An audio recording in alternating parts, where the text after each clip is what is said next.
എന്നാൽ യഥാർത്ഥത്തിൽ ഗസലുകളിൽ അങ്ങനെ ഒരു വിഷയ തുടർച്ചയുടെ ആവശ്യമില്ല.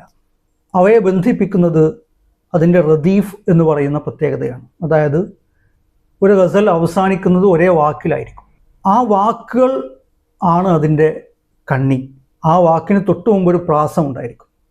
ഒരേ വാക്കിൽ അവസാനിക്കുന്ന ഈരടികൾ ആ വാക്കിന് തൊട്ടു മുമ്പിൽ ഒരേ പ്രാസത്തിൽ അവസാനിക്കുന്നു എന്നുള്ളതാണ്. അതായത് ഒരേ പ്രാസവും ഒരേ വാക്കും ഒരുമിച്ച് വരുന്ന ഒരുപാട് ഈരടികളുടെ, ഒരേ മീറ്ററിലുള്ള ഒരുപാട് ഈരടികളുടെ ഒരു സമാഹാരമാണ് യഥാർത്ഥത്തിൽ.